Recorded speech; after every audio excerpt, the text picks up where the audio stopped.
우리 인간은 망각하는 존재다 그렇게 말하지요.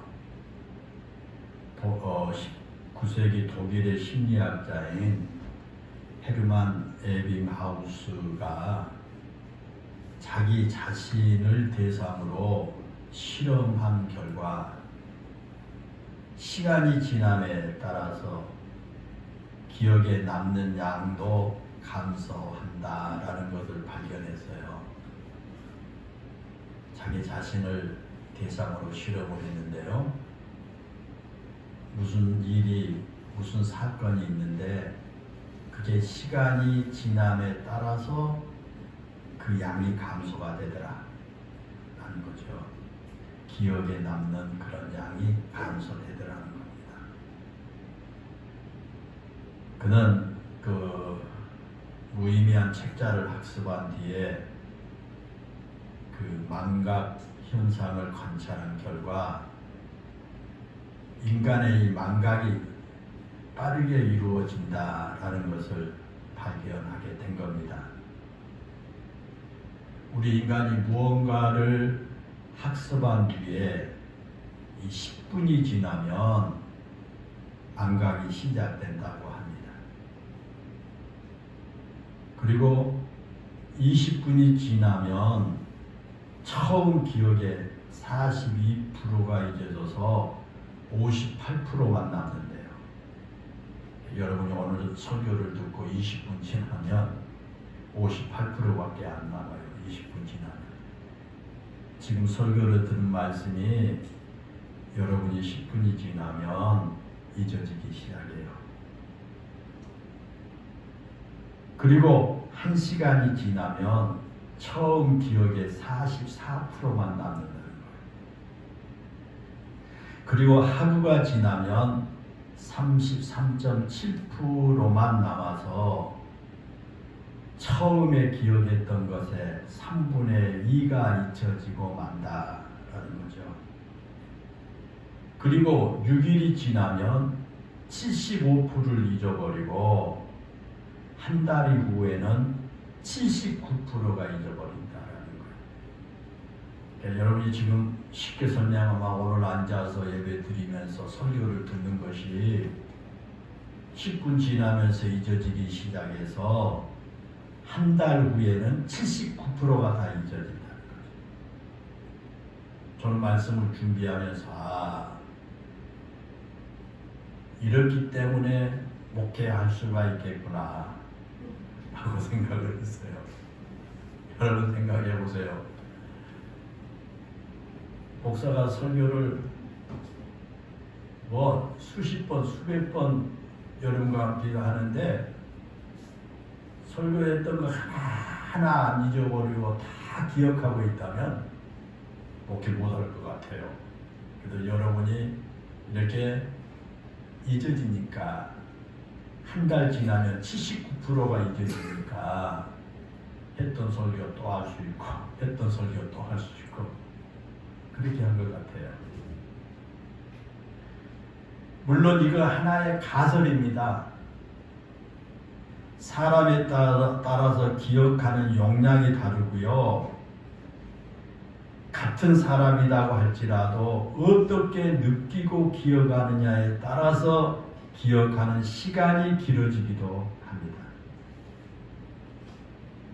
현대 뇌과학자들에 의하면 어렵게 기억된 것을 쉽게 잊혀지지 않는다 라는 것을 말했어요. 어렵게 기억된 것은 쉽게 잊혀지지 않는다는 거예요. 또 정서적이고 감정적인 기억과 관련된 것은 더 잘 기억된다 라고 했습니다. 그러나 중요한 것은 아무리 오랫동안 기억된다고 할지라도 우리 인간은 망각하는 존재라고 하는 사실에는 변함이 없습니다. 피조물인 우리 인간은 창조될 때부터 배우고 기억한 것들을 잊어버리도록 그렇게 설계된 존재들이다 라는 거죠. 그러니까 여러분 잊어버리는 것 당연합니다. 연세가 들수록 그 잊어버리는 그 기간이 짧아지죠. 그래서 혹시 여러분들 중에 아이고 내가 이게 치매가 오는 거 아니냐라고 걱정할 것 전혀 없습니다.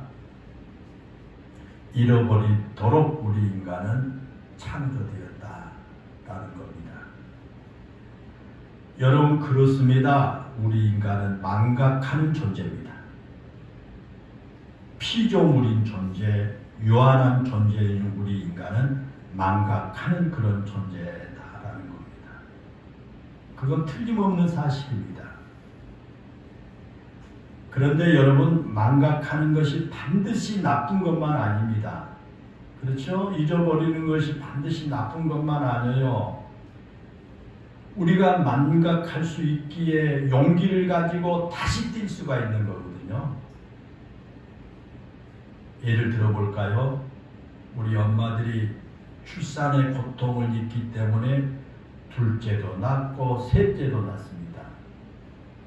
내가 직접 출산을 보지 않아서 모르겠지만 주위에서 들어보면은 또 옛날에 우리 어머니 말씀에 들어보게 되면 그렇게 이 출산이 힘들다면서요.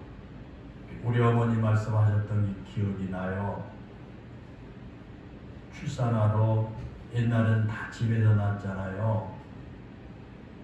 방으로 들어갈 때 신발을 벗어놓고 나서 다시 한번 그 신발을 쳐다보고 밤에 들어가서 출산한다는 거예요. 왜? 내가 무사히 출산하고 저 신발을 다시 신을 수 있을까? 그 정도로 힘들다면서요. 저희 모친은요 8째까지 낳았어요. 8째까지. 첫째를 낳을 때의 고통이 조금도 잊혀지지 않는다면 둘째, 셋째 낳겠다는 생각은 하지도 못할 거예요. 그러지 않겠어요? 그게 잊혀지니까 첫째 낳았던 그때 그 고통이 금방 잊혀지니까 둘째도 낳고 셋째도 낳고 넷째도 낳고 여덟째도 낳고 여러분 그렇게 된다는 겁니다.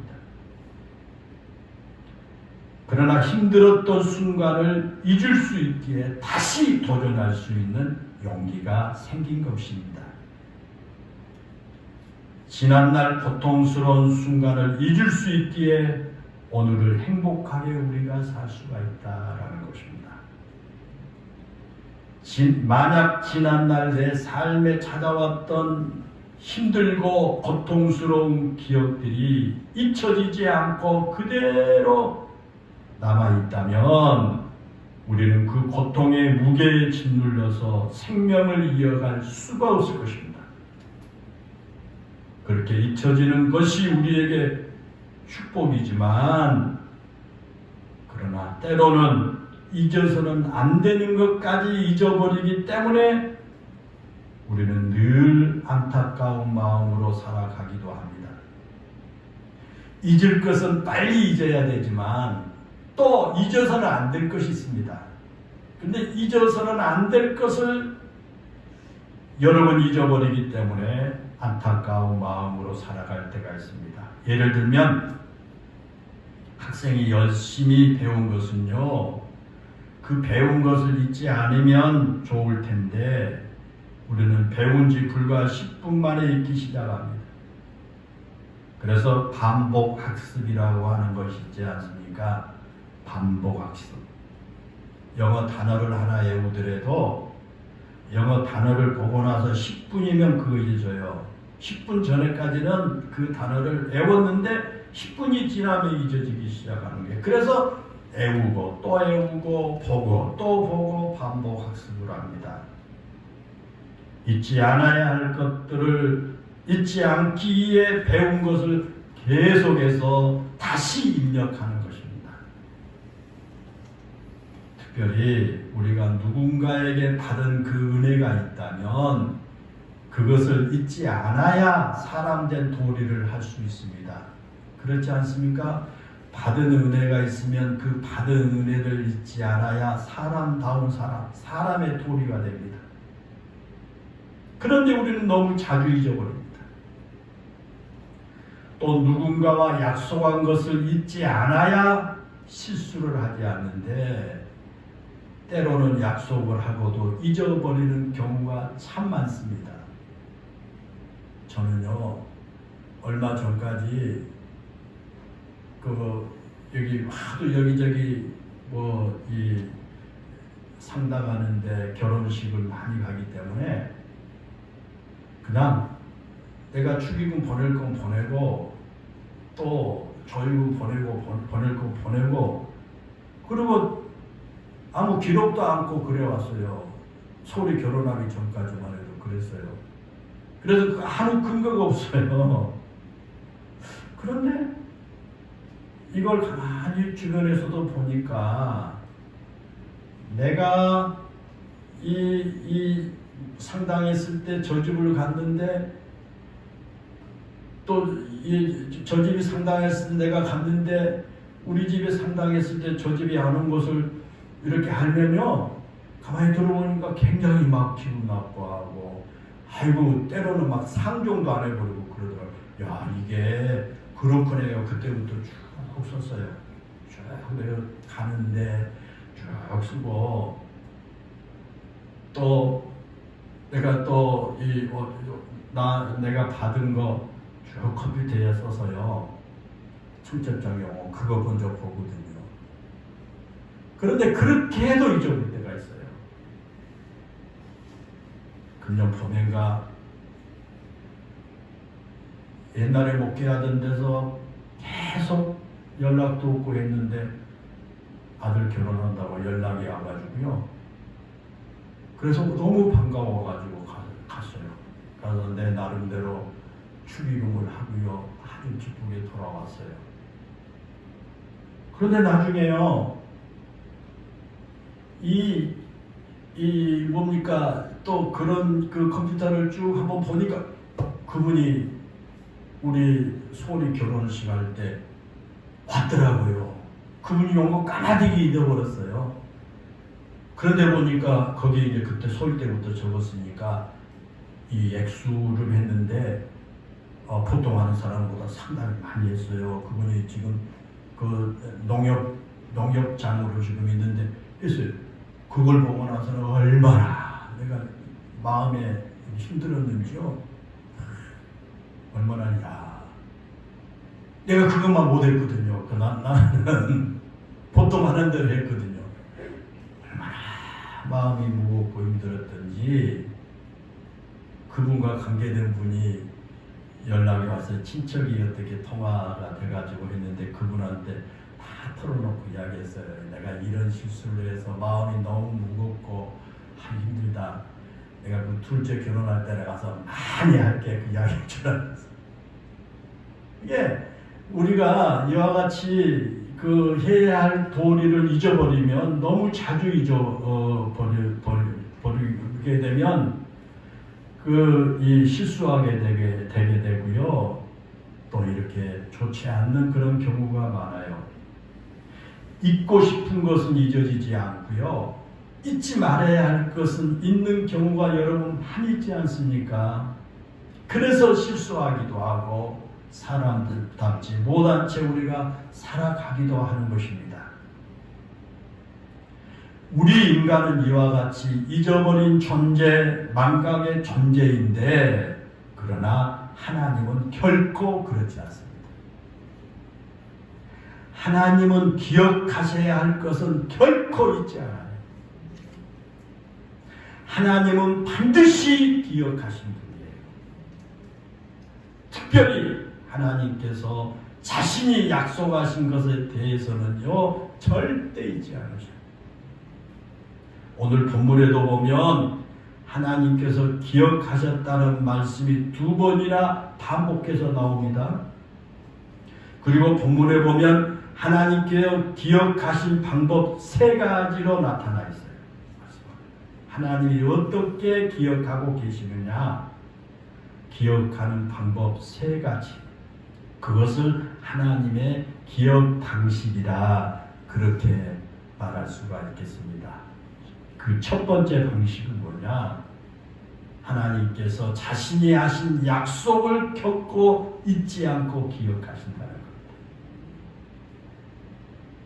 사람은 망각하는 존재에서 그냥 잊어서는 안 될 약속을 쉽게 잃어버리지만 하나님은 자신이 약속하는 것을 절대로 잊지 않으신다 라는 것을 말씀합니다. 오늘 본문 24절에 보면요, 하나님께서 아브라함과 이삭과 야곱에게 세운 그 언약을 기억하셨다 그렇게 말씀합니다. 아브라함과 처음 세운 언약이요, 창세기 15장에 나옵니다. 하나님께서 그 이전에 아브라함이 하란에 머물고 있을 때 아브라함을 거기서 불러냈습니다. 그리고 창세기 12장 2절에서 내가 너를 큰 민족을 이루고 네게 복을 주어 내 이름을 창대케 하리니 너는 복이 될지라 그렇게 하나님이 약속하셨습니다. 그것이 하나님의 언약의 시발점입니다. 하나님께서 창세기 15장에서 아브라함과 언약을 맺을 시기에 앞서 아브라함을 부르실 때요, 내가 너로 큰 민족을 이루게 하시겠다는 약속을 반복적으로 하셨습니다. 그리고 그 약속을 세 가지로 표현해서 말씀하십니다. 첫째는 하늘의 별입니다. 창세기 15장에서 하나님께서 아브라함과 언약을 맺으시면서 아브라함을 밖으로 이끌고 나가서 하늘을 우러러 보게 하시고 하늘을 우러러 뭇별을 셀 수 있나 보라, 내 자손이 이와 같으리라 그렇게 약속하셨습니다. 둘째는 땅의 티끌입니다. 창세기 16장에 보면 아브라함이 하란에서 데리고 온 조카 롯과 헤어질 때 하나님께서 약속하시기를 내가 내 자손이 땅의 티끌과 같게 하리니 사람의 티끌을 능히 셀 수 있을진데 내 자손도 세리라 그렇게 하셨습니다. 그리고 셋째는 바닷가의 모래입니다. 창세기 22장 17절에 보면 아브라함이 사랑하는 아들 이삭을 모리아 산에서 제물로 바칠 때 하나님께서 이삭을 죽이지 말라고 말씀하시면서 내가 네게 큰 복을 주고 내 씨가 크게 번성하여 하늘의 별과 같고 바다의 모래와 같게 하리니 내 씨가 그 대적의 성문을 차지하리라 라고 약속을 하셨습니다. 이와 같이 하나님께서 아브라함에게 여러 번에 걸쳐서 약속하셨습니다. 내 자손을 하늘의 별과 같이 땅의 티끌과 같이 그리고 바닷가의 모래와 같이 많게 하리라고 약속하셨습니다. 그리고 거기에 그치지 않고 그 많은 자손들이 정착하여 살 땅도 주시겠다 약속해 주셨습니다. 그런데 자손의 번성과 정착하는 땅을 주시겠다는 그 약속이 아브라함에게만 주신 것이 아닙니다. 아브라함 이후에도 아브라함의 아들 이삭과 이삭의 아들 야곱에게도 똑같은 약속을 해주셨습니다. 그리고 그와 같이 약속을 하시고 난 후에 시간이 흘렀습니다. 야곱이 자기 가족을 데리고 애굽으로 내려간 지 400년이 됐습니다. 아브라함과 언약을 맺은 지 500년 이상의 시간이 흐를 때입니다. 500년이라고 하는 엄청난 시간이 흘렀고 하나님의 약속을 들었던 아브라함이나 이삭이나 야곱 모두 오래전에 세상을 떠난 시기입니다. 죽었습니다. 그런데 하나님께서 그렇게 오래전에 자신이 하신 약속을 잊지 않고 기억하셨다는 겁니다. 우리 인간의 약속은 결코 오래가지는 않는다겠습니다. 아주 중요한 약속을 하고 평생을 기억한다고 할지라도 그 자손이 대를 이어서 그 약속을 지키기에 그 약속을 기억하는 경우는 거의 없습니다. 그런데 하나님께서는 500년 전에 하신 약속을 기억하신 겁니다. 그것이 바로 오늘 본문 24절의 말씀이 되겠습니다. 사랑하는 여러분, 그렇습니다. 하나님은 아무리 많은 시간이 흘렀다고 할지라도, 또 모든 사람들은 다 그 약속을 잊은다고 할지라도 결코 자신의 약속을 잊지 않으신 것을 여러분 믿으시기를 바랍니다. 그것이 하나님이 기억하신 첫 번째 방식이에요. 하나님은 한 번 약속하신 것을 잊지 않으신다. 500년이 지났지만 그 약속을 잊지 않고 기억하고 계시고 그 약속은 반드시 이루신다 라는 것을 우리가 알아야만 되겠습니다. 하나님의 기억 방식 두 번째는 우리의 기도를 들으시고 그 약속을 이룰 오늘의 상황을 돌보고 계신다라는 겁니다. 하나님께서 창세기 15장 13절부터 14절에서 아브람과 언약을 맺으시면서 말씀하시기를 너는 반드시 알라. 내 자손이 이방에서 객이 되어 그들을 섬기겠고 그들은 400년 동안 내 자손을 괴롭히리니 그들이 섬기는 나라를 내가 징벌할지며 그 후에 내 자손이 큰 재물을 이끌고 나오리라 그렇게 약속하셨습니다. 거기 보면 하나님께서 아브라함의 자손들이 이방 땅에서 400년 동안 객이 될 것이라고 말씀합니다. 그리고 그 말씀처럼 야곱의 자손들이 애굽에 내려간 후에 400년 동안 그들이 애굽 땅에서 노예로 고통스럽게 지내야 했습니다. 그리고 그 땅에서 그들의 이 고통이 날로 더 심해갔습니다. 오늘 본문 23절에서 말씀하고 있는 것처럼 이스라엘 자손이 너무 고된 노동으로 인해서 탄식하며 부르짖었다 그랬습니다. 그러자 하나님께서 그들의 탄식하며 부르짖는 소리를 들으셨습니다. 그 소리를 들으시고 하나님께서 그들의 고통을 가는 고통스러운 모습을 친히 보셨다 그랬습니다. 그리고 그들의 그 고통이 얼마나 심한지를 하나님이 아셨습니다. 그것이 오늘 본문 25절의 말씀입니다. 25절에서 하나님께서 이스라엘 자손을 둘러보셨다라고 하는 말씀은 그들의 그 고통스러운 모습을 보셨다는 뜻이고, 하나님이 그들을 기억하셨다라는 말씀은 하나님이 자신이 하신 약속을 이루실 때가 되었다는 것을 아셨다라는 뜻입니다. 여러분, 그렇습니다. 하나님은 자신이 그의 약속, 자신의 언약을 이루기 위해서 우리의 상황을 자세히 관찰하고 계신다라는 겁니다.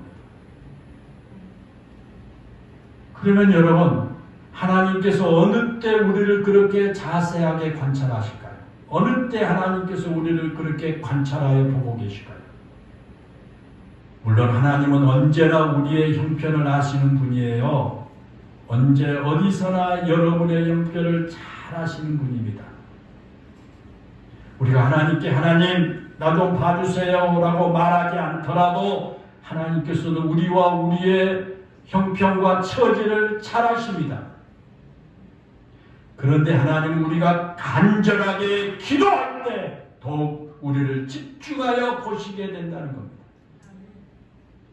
이스라엘 백성들이 애굽 땅에서 고통 가운데 부르짖을 때 하나님께서 그들의 부르짖는 소리를 들으시고 그들의 형편을 돌보셨습니다.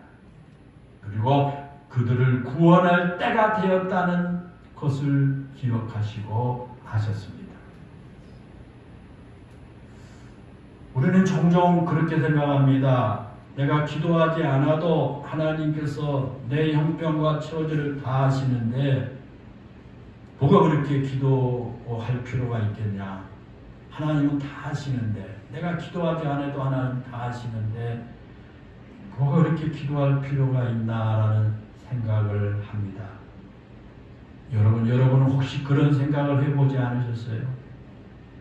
내가 기도하지 않아도 하나님께서 다 알아서 해주실 것이라고 생각하고 그것을 또 믿음이라고 포장하지는 않습니까? 만약 그렇다면 왜 성경에 우리에게 기도하라고 말씀하시겠습니까? 그렇게 성경에서 우리에게 기도하라고 말씀하신 이유가 있지 않겠습니까? 하나님께서 우리의 형편을 모르시기 때문에 기도하라고 하신 게 아닙니다. 기도해야만 하나님께서 우리에게 관심을 가지신 것도 아닙니다. 그런데도 우리에게 기도하라고 하신 이유는 하나님께서 역사하실 때 그 역사가 하나님의 역사요 하나님의 은혜라고 하는 사실을 분명하게 알게 하기 위해서입니다. 하나님의 은혜를 받을 준비가 되게 하기 위해서인 겁니다. 만약에 우리가 기도하지 않았는데도 내 문제가 잘 풀린다면 우리는 하나님께서 도우셔서 문제가 풀린 것이라고 생각하지 않을 겁니다. 그러지 않겠어요? 그냥 시간이 지나니까 그렇게 된 것인가 보다라고 생각할 것입니다. 분명히 하나님께서 400년 동안 아브라함의 자손들이 이방 땅에서 갱이되어야 이방 사람들을 섬기게 될 것이라고 말씀하셨습니다. 그리고 400년의 세월이 흘렀다면 자신의 약속을 지키기 위해 이스라엘 백성들이 부르짖지 않더라도 하나님께서 이스라엘 백성들을 그 노예의 땅에서 건져내야 할 것입니다. 그런데 오늘 본문 보십시오. 그렇게 하나님은 단순하게 말씀하지 않습니다. 이스라엘 백성들이 부르짖으니까 그 소리를 들으시고 옛적에 세운 언약을 기억하셨고 이스라엘 백성들을 돌보셨다라는 말씀입니다. 사랑하는 여러분, 왜 그랬을까요? 왜 하나님이 그렇게 하셨을까요? 하나님께서 그들이 기도하기를 원하신 겁니다. 하나님께 부르짖기를 원하신 겁니다. 하나님께서는 자신의 약속을 지키기 위해 기도할 것을 기대하십니다. 그리고 때로는 우리가 기도할 때까지 기다리십니다. 그것이 우리에게 믿음이기 때문입니다. 하나님께서는 자신의 사랑하는 자녀들이 기도함으로 하나님 앞에 나오기를 원하십니다.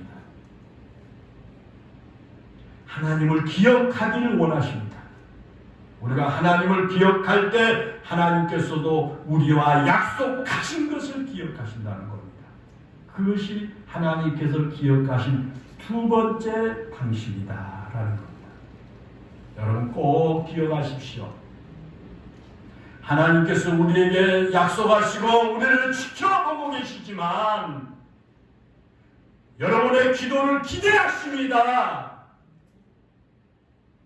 여러분이 하나님을 의지하고 하나님 앞에 부르짖어 기도할 때 하나님께서는 여러분에게 약속하신 것을 기억하시고 그 약속을 이루시기 위해서 움직이신다라는 것을 잊지 마시기를 바랍니다. 이같이 하나님의 기억 방식은 첫째는 아무리 많은 시간이 흘러도 하나님께서 자신의 약속을 겪고 잊지 않고 지키신다. 시간은 좀 흐르더라도 세월은 흐르더라도 하나님의 하신 약속은 반드시 지키신다. 그리고 두 번째 방식은 하나님께서는 우리가 기도할 때까지 기다리신다. 우리가 기도함으로 하나님께 다가서서 하나님께서 우리에게 약속하신 걸 기억하시고 역사하신다라는 겁니다. 마지막으로 한 가지만 더 하겠습니다. 하나님의 기적의 방식 세 번째는 우리가 기도하기 전에 하나님께서 이미 자신의 약속을 이루기 위해서 준비하고 행동하고 계신다라는 겁니다. 여러분 오늘 본문의 말씀이 배치된 순서를 한번 잘 보십시오. 집에 가서 한번 잘 읽어보세요. 하나님께서 이스라엘 백성들의 부르짖음을 들으시고 그 언약을 기억하신 다음 그들의 형편을 돌보신 후에 이스라엘을 구원할 모세를 준비시킨 것이 아닙니다. 맨 나중에 모세를 준비시킨 게 아니죠. 이미 출애굽 2장이 시작되면서부터 하나님께서 레위 가정에 모세가 태어나게 하셨고, 남자아이가 태어나면 죽어야 할 상황에서 그 모세를 살려서 애굽의 바로 왕의 궁정에서 살게 하셨지 않습니까? 그 모세가 장성해서 나이 40이 되었을 때 자기 백성이 학대당하는 모습을 보고 울분을 참지 못하고 애굽 사람을 죽였습니다. 그것이 발각될 위기에 처하자 모세가 미디안 광야로 도망을 쳤고요. 거기서 결혼하고 장인의 양떼를 치는 사람이 되지 않았습니까? 그런데 그런 모세의 이야기를 기록하고 난 후에 오늘 본문의 말씀이 등장하지요. 오늘 본문에 보면 이렇게 시작합니다. 여러 해 후에 애굽 왕은 죽었고 이스라엘 자손은 고된 노름으로 말미암아 탄식하며 부르짖으니 라는 말로 시작합니다. 이스라엘 백성들이 하나님께 부르짖기 시작한 때는 모세가 미디안 광야로 도망친 후였고, 모세가 왕궁에서 자랄 때 왕이었던 바로 왕이 죽은 후였습니다. 그렇다면 하나님께서 이스라엘 백성들이 너의 생활의 그 고역으로 인해서 부르짖기 전에 이미 모세를 준비해 두고 계신 겁니다. 모세를 왕궁에서 보호하시며 훈련을 시키셨고 미디안 광야에서 훈련을 시키고 계신 중이었습니다. 이스라엘 백성이 기도하기 전에 하나님께서 자신의 언약을 이루기 위해서 이미 무언가 하고 계셨다라는 것을 알 수 있지 않습니까? 이미 언약을 이루기 위해서 하나님이 준비하시고 행동하신 겁니다. 사랑하는 여러분, 그렇습니다. 하나님께서 우리가 기도하기를 기다리고 계시지만 아무 대책 없이 기다리고 계신 것이 아니다는 것입니다. 하나님께서 우리가 기도하기 전에 이미 우리의 형편을 다 아시고 준비하고 행동하고 계신다라는 것입니다. 왜 그럴까요? 그것은 우리를 너무너무 사랑하시기 때문에 그렇습니다. 우리를 사랑하시기 때문에 우리를 위해 계획을 세워 놓으시고 그 계획을 따라 준비하고 계신다라는 것입니다. 여러분, 우리를 구원하신 것도 그렇지 않습니까? 우리의 구원의 과정을 한번 보십시오. 우리가 하나님께 우리를 구원해 달라고 기도하기 전에 하나님께서 이미 계획을 세우시고 준비하셨습니다. 그리고 갈라디아서 4장 4절의 표현처럼 때가 되었을 때 하나님께서 그의 아들을 우리에게 보내주셨습니다. 그리고 우리를 위해 자신의 독생자를 십자가에 죽게 하심으로 우리에게 구원의 길을 열어놓으신 겁니다. 우리가 아직 연약할 때, 우리가 아직 죄인 되었을 때, 우리가 여전히 하나님과 원수로 지낼 때 하나님께서 예수님을 십자가에 죽게 하심으로 우리에게 구원의 길을 준비하시고 열어놓으신 겁니다. 사랑하는 여러분, 이처럼 하나님은 언제나 우리보다 앞서 가십니다. 우리가 하나님을 생각하기 이전에 하나님께서 우리를 생각하시고 자신이 먼저 준비하고 행동하신다라는 것입니다. 그것을 창세기 22장에 보면 여호와 이레라고 말씀합니다. 여러분 많이 들어보지 않았습니까? 여호와 이레라고 하는 말은 하나님께서 준비하신다 그런 뜻이에요. 나는 알지 못하지만, 나는 기도하지 않고 있지만 하나님께서 준비하신다 그런 뜻이에요. 준비하신다, 여호와 이레라는 말은 미리 생각하고 미리 바라보신다 그런 뜻입니다. 우리가 가야 할 길을 하나님께서 미리 바라보고 계십니다. 우리가 무엇이 필요한지 하나님께서 미리 보고 준비하십니다. 우리보다 앞서가신 하나님께서 우리를 가장 좋은 길로 인도하기 위해서 미리 생각하시고 미리 준비해 놓으신다라는 것입니다. 그러나 여러분, 우리가 한 가지 분명하게 기억해야 할 것이 있어요. 그게 뭐냐 하면요, 하나님께서 자신의 약속을 이루실 때는 우리가 생각하는 것과 다를 수 있다라는 거예요. 하나님의 우리가 약속한 걸 이루시는데 내 생각과 내 방법과 하나님의 방법이 다를 수가 있다라는 겁니다. 여러분, 그거 기억해야 됩니다. 오늘 본문에도 그렇지 않습니까? 하나님께서 이스라엘 백성을 부르짖음을 들으시고 아브람과 이삭과 야곱에게 세운 언약을 기억하셨습니다. 그리고 그들의 삶을 돌아보셨습니다. 그에 앞서 하나님께서 모세를 은밀하게 준비해서 훈련시키셨습니다. 그런데 그들의 부르짖음을 들은 즉시 모세를 보내서 그들을 건지신 게 아닙니다. 하나님께서 자신의 때가 될 때까지 기다리신 겁니다. 우리가 성경에 보면 모세를 준비하신 시간이 무려 80년이나 된 것을 볼 수 있습니다.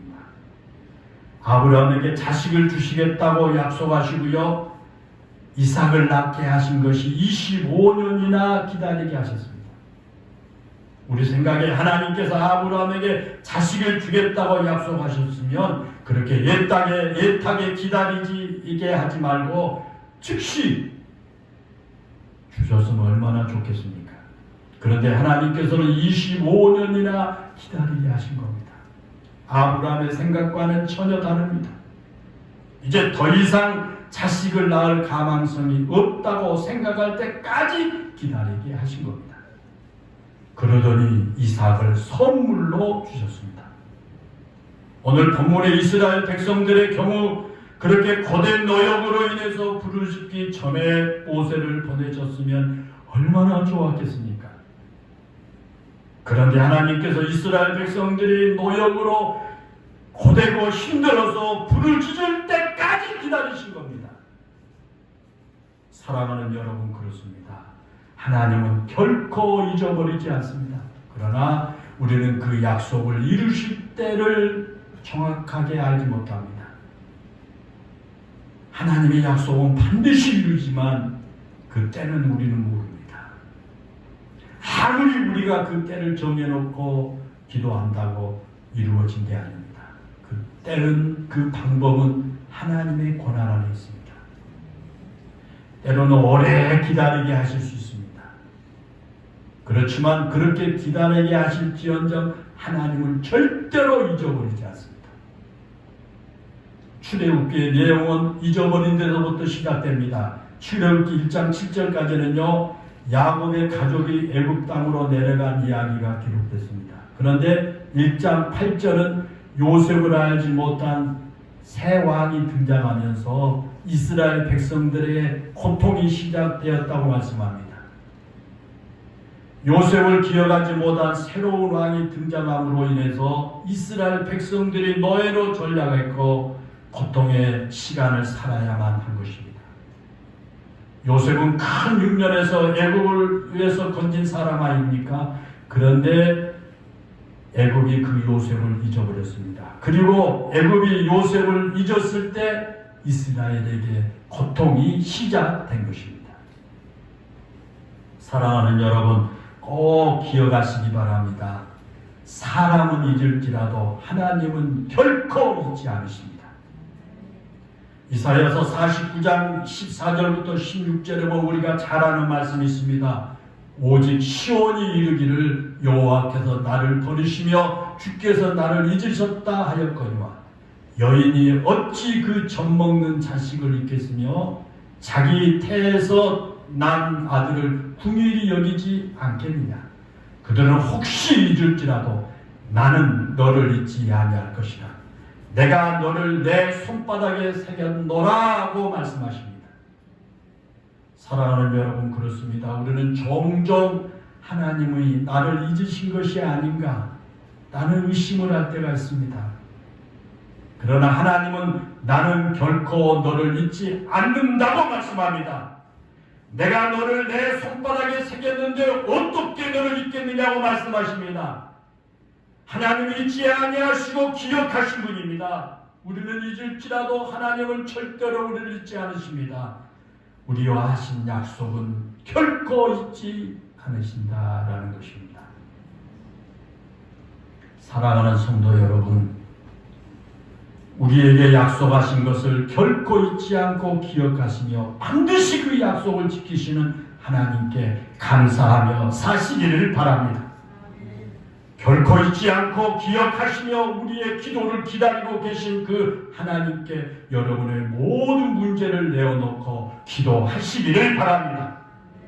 때로는 여러분이 어렵고 힘든 문제를 놓고 기도하지만 기도의 응답이 더딘 것 같고 어렵고 힘든 문제가 여러분의 뜻대로 잘 풀리지 않는 것 같다 낙심이 될지라도 여러분을 결코 잊지 않고 기억하시고 지금도 여러분을 위해 준비하시고 일하고 계신 하나님께서 반드시 하나님의 때 하나님의 방법으로 역사하셔서 여러분에게 좋은 것으로 주실 것을 믿고 담대하게 살아가시기를 바랍니다.